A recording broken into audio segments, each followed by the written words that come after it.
I'm Michael Mahon from Mahon Property Partners, and today I'd like to speak to you briefly about your listing presentation. Critical to your success and the success of any real estate professional is the ability to deliver and execute a compelling, a convincing and a comprehensive listing presentation. It is at the core of your business.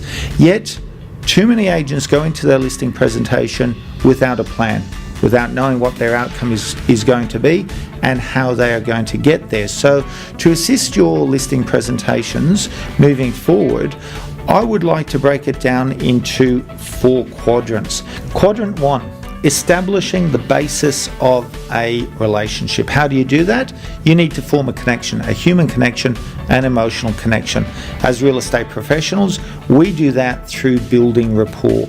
Most of you know how to build rapport, you do it well. The question I've got for you is, how can you commence that process prior to your arrival? And we'll come back to that at a later date. After you've built rapport and you've got that connection, they are comfortable and perhaps even like you, you transition to quadrant 2.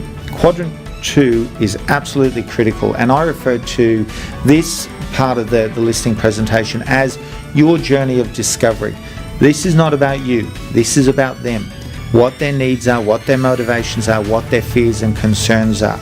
You need all this information so that you can theme quadrant 3, which is your listing presentation to the client. Your listing presentation needs to be client-centric, not centric to you and how good you are and what you've done and all the sales you've made. Let's talk about quadrant 3, your presentation.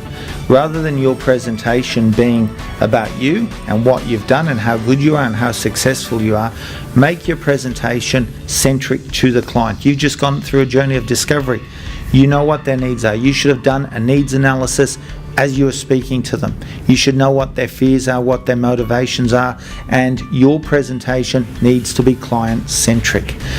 If you tick all those boxes, and if you do that, and if you do that well, quadrant 4 will be a lot easier. So what is quadrant 4? Quadrant 4 is finding conclusion, as opposed to the old school thinking of always be closing. As a great salesperson, you need to be a great leader. You need to be able to use your power of influence, your power of persuasion to help your client to make a decision to move forward. If you put a compelling argument, if you've got the solutions, and if it makes sense to them, they will be happy to move forward. They will be happy for you to get the ball rolling. So very simply, that's your 4-quadrant listing presentation. You get that right and you'll start listing more, but more importantly, you'll start listing on your terms. But more of that next time. Once again, I'm Michael Mahon and I thank you for your viewing time.